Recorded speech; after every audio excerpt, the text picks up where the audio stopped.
no digo con el dedo, no, hay una marca que es de más o menos una altura de unos 25-30 metros y indica la altura que alcanzaron los tsunamis cuando erupcionó el lago. Y insertada veis la fotografía inferior que muestra pues, una cantidad de reses muertas que, como ha comentado Ana, unas 3.500 murieron solamente tras la explosión del lago, tras la erupción, junto con las del lago Monón. Al final más o menos fueron unas 5 reses muertas. El balance total de fallecidos fue de 1.800. Provocó una inmigración masiva de gente de toda la zona, de Upper Neos, que era la zona circundante al lago, hacia zonas a kilómetros de distancia, y la intervención del ejército de Camerún, y como comento un poco más adelante, millones de euros en programas internacionales financiadas por la ONU, por agencias norteamericanas, japonesas y europeas en parte también, ¿no? Y digamos que en este año es cuando la sociedad conoce las características de un fenómeno hasta entonces desconocido. Hubo titulares de los periódicos que hablaban hablaban del fenómeno digamos, más enigmático que había pasado en los últimos, no sé si era en lo que iba de siglo, ¿no? Y efectivamente, durante años ningún geólogo, y fueron los mejores de las universidades americanas, japonesas, vulcanólogos, geoquímicos, geólogos reputados de grandes universidades de Francia, Suiza, Alemania, y estuvieron años recabando información hasta que dieron con una teoría convincente de qué es lo que había pasado allí, ¿no? Tras años de investigación, al final, digamos que hay un consenso en la comunidad científica de qué es lo que originó esta explosión, esta erupción límnica, y las de otros lagos como Monón. Neos fue el más conocido, pero en Camerún hay otros lagos que están muy cerca y que también habían erupcionado 1 año o 2 años antes y con las mismas, menor cantidad de muertes, pero igual resultado, ¿no? Esta simple gráfica es sencilla. En el eje Y es la profundidad y en el eje X se muestra la concentración de gas. Digamos que lo que esta figurita ilustra es que hay una recta que indica la saturación, la cantidad de CO2 que puede haber disuelto en la profundidad de un lago. Normalmente todos los lagos del mundo tienen CO2, pequeñas cantidades de CO2 en el agua, igual que lo tienen las aguas subterráneas. Pero en determinados lagos, como estos lagos de los que trata el libro, por ser de origen volcánico, están en contacto con conductos que transportan no solamente calor, sino también gases, como CO2, como metano, como sulfuro de hidrógeno. Cuando se va acumulando este CO2 en la zona profunda de estos lagos, se produce lo que veis en la figura, es que es una progresiva acercamiento a lo que es la recta de solubilidad, de saturación, ¿no? Que no tiene por qué pasar nada, salvo que haya un fenómeno externo que desencadene el volteo del lago y provoque la erupción, que es lo que pasó en Neos, ¿no? Durante décadas, posiblemente siglos, estuvo acumulándose CO2 en la zona profunda del lago sin que nadie lo supiera. Nadie estuvo estudiando ese lago, nadie se dedicó a hacer perfiles de conductividad, de temperatura, de concentración de gases, hasta después de la catástrofe, ¿no? Y esto no se sabía. Lo que pasó es que un desprendimiento grande de tierras provocó un volteo del lago que a su vez hizo que la curva llegara a la zona de saturación, y eso provocó una reacción en cadena que consiste básicamente en una cantidad de burbujas que van coalesciendo y generan una burbuja gigantesca. Y lo que pasa con el CO2, que es lo que muy poca gente sabe, es que es muy denso, más denso que el aire que respiramos, con lo cual lo desplaza. Al desplazarlo, la gente que está en los alrededores de aquellas zonas que están afectadas por las emanaciones mueren por asfixia si no son atendidas, ¿no? Y esto es lo que pasó desgraciadamente en los lagos de los que trata el libro, ¿no? Bueno, el libro también trata en un capítulo específico sobre todo lo que conllevó. Por supuesto, se se centra en la parte humana, pero también no la humana catastrofista, que también lógicamente se describe, sino también en la parte de actuación internacional, porque para mí supone uno de los mayores ejemplos de cooperación científica y técnica que ha habido relacionada con la geología. Para que os hagáis una idea, en el año 86 en Camerún estaba pues, prácticamente todo en formación, en construcción, ¿no? Entonces se ocurrió en un momento en que el gobierno pues, no había un ministerio de ciencia con organismos bien establecidos que, digamos, canalizaran el esfuerzo de las investigaciones para ver qué había sucedido ahí, ¿no? Entonces, ¿qué hicieron? Pues hicieron un gran llamamiento internacional, un SOS, y a ese SOS, canalizado por la ONU, acudieron científicos, vulcanólogos, geólogos de todo el mundo, pero especialmente en aquellos primeros momentos de Estados Unidos y Japón, que por tradición pues, tenían gente especializada en este tipo de... No en estos eventos que no se conocían, pero sí en volcanes, ¿no?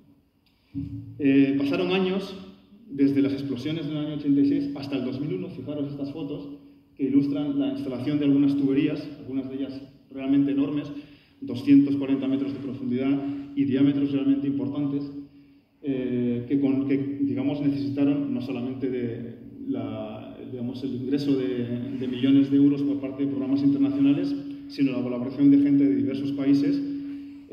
Se hablaba en diferentes idiomas, pero fueron capaces de diseñar, primero de hacer ensayos piloto y luego de diseñar un sistema capaz de desgasificar los lagos de forma natural, sin peligro para la población, de forma controlada, de tal manera que se fuera rebajando la presión existente en la zona profunda de esos lagos para evitar que volvieran a ocurrir estos sucesos y que volviera a morir gente, ¿no? Fijaros en el geyser de la fotografía de la derecha, 50 metros de altura, y estuvo funcionando así durante años. Luego, poco a poco, con el paso del tiempo, iban reduciéndose de altura como consecuencia de la reducción de la presión, ¿no? Bueno, los circulitos, los puntos azules, son la evolución de la presión del gas previamente a la instalación de las tuberías en ambos lagos. La de arriba es el lago Níos, no, perdón, Monón, y en el lago, la inferior el lago Níos, que es a la que corresponde la fotografía de la derecha, ¿no? Y esos puntos rojos, como veis, indican una bajada paulatina de presión desde el año 2001 hasta el año 2013-2014. Todavía siguen funcionando, aunque ya no de forma natural, sino alimentados por grandes paneles solares. Esto ha conseguido minimizar la presión de estos lagos y digamos que ha permitido volver a las poblaciones locales que fueron en su momento hace 30 y tantos años desplazadas, poder volver a colonizar toda esta zona de Camerún que quedó desierta después de los sucesos. Para mí es uno de los ejemplos más bonitos que conozco de investigación aplicada para resolver un problema de una población concreta y sobre todo en un ámbito internacional, que a veces no es fácil, ¿no? Bueno, y alguna otra cosa que comento en el libro que me parece muy, muy interesante, muy bonita, es que estos lagos no solamente tienen un lado, digamos, triste, ¿no? Un lado peligroso en cuanto a la cantidad de muertos que han ocasionado, sino que también pueden ser origen de recursos, ¿no? En este caso de recursos de energía. Aquí, por ejemplo, este se trata en uno de los capítulos del libro también, es el lago Kivu, está en la frontera entre Ruanda y... Sí, básicamente ahí veis entre Uganda y Ruanda. ¿Qué tiene de especial este lago? Pues que tiene cantidad de CO2 y es enorme. Es un lago gigantesco, como muestra la fotografía en el mapa, ¿no? La cantidad de CO2 que tiene y la de metano es tan grande que podrían, en el caso de que llegue alguna colada volcánica, está considerado el sitio más peligroso del mundo en cuanto al riesgo de erupción límnica, por la cantidad de población que vive alrededor y también por la cantidad por la escala que tendría la erupción si se llega a producir, ¿no? Que sería cientos de veces superior a la de Níos. ¿Qué se está haciendo? Pues se está utilizando la misma tecnología que se aplicó en los lagos Níos en los años 90 y tantos a 2000 y pico, pero con la diferencia de que como tiene además metano, Bueno, no me sale ahora la... Tiene metano, y ese metano tiene una gran capacidad calorífica, se está utilizando para generar energía. Se está al mismo tiempo reduciendo el riesgo de una nueva erupción en la zona, pero al mismo tiempo se está dotando de energía y generando energía para, creo que son 1 millón de personas que viven en los alrededores del lago. Este lago es famoso tristemente famoso por, si os acordáis, el famoso genocidio de Ruanda, donde a veces nos desayunábamos en la televisión con imágenes de cuerpos flotando ensangrentados. Bueno, esto era este lago, ¿no? Que ahora, pues muchos años después, también es un ejemplo de aplicación de conocimientos científicos para resolver un problema grave de seguridad que hay en una zona importante, y al mismo tiempo para resolver un problema de abastecimiento energético. A ver si soy capaz de mostraros la imagen.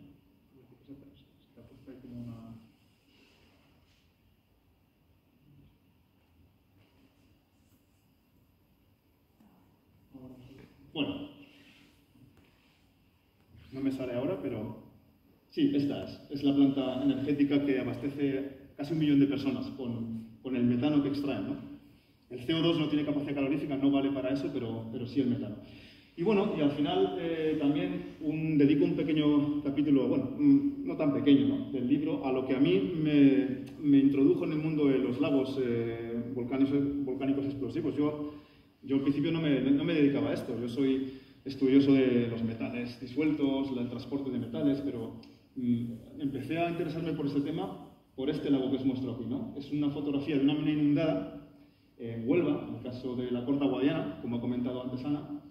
Y fue un caso peculiar donde empezamos a trabajar hace 12 o 13 años, compañeros del ICME, en un contexto de un convenio con la Junta de Andalucía para evaluar la contaminación y el posible aprovechamiento del agua que almacenan estas minas, ¿no?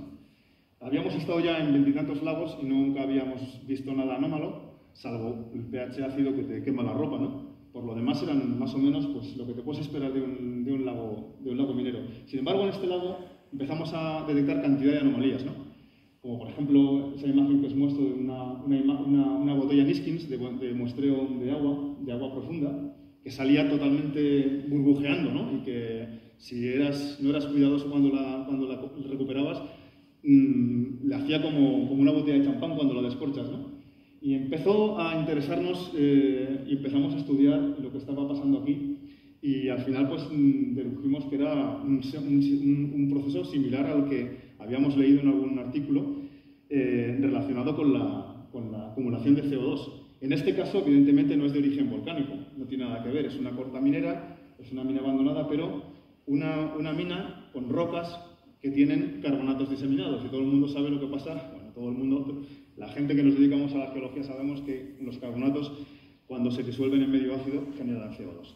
Y ese CO2, si se produce en forma confinada, se acumula hasta niveles que pueden resultar peligrosos, ¿no? ¿Qué hicimos? Bueno, pues contactamos con la gente que estuvo trabajando en aquellos lagos, con profesores americanos y alemanes, suizos, que nos aconsejaron, nos dieron consejos que siempre agradeceré, y empezamos a trabajar en la zona. Y al final, pues, hicimos un convenio, un contrato con la Junta de Andalucía. Hubo bastante revuelo, se armó bastante revuelo durante un par de años, porque se hablaba del lago asesino de Huelva, y bueno, pues tampoco, digamos que era peligroso, pero había que actuar, pero la magnitud de la acumulación de CO2 que había en este lago no era la misma que los lagos de Camerún que trata el libro, ¿no? Sin embargo, sí había peligro porque los niveles de CO2 eran muy altos. ¿Y qué se hizo? Bueno, pues se hizo lo que veis en la imagen de abajo. Se instalaron una serie de tuberías de diámetros progresivamente mayores que han permitido ir reduciendo, como se ve en el gráfico de abajo, con el tiempo, durante unos años de funcionamiento, ir reduciendo la presión hasta niveles que no entrañan ningún riesgo para la población. Este lago tuvo que ser vallado, tuvo que ser protegido, pero hoy en día ya tampoco es ningún problema, ¿no? No tiene un problema de seguridad.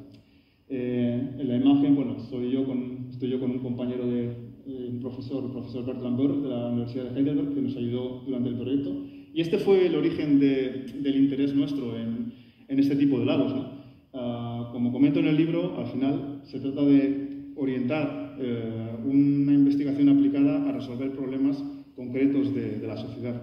Y bueno, digamos que lo más positivo de esto es quedarnos con la parte de lo que la ciencia tiene que aportar, no solo como motor de desarrollo, sino también como herramienta de protección. Y en el caso de la geología, pues un ejemplo claro es la protección de las personas, con los riesgos geológicos, ¿no? De todos los riesgos, como comentaba al principio, pues posiblemente este no es de los más conocidos y ha sido un poco pues, el desencadenante de la redacción del libro, ¿no? Y bueno, esa es un poco la historia del libro. Yo creo que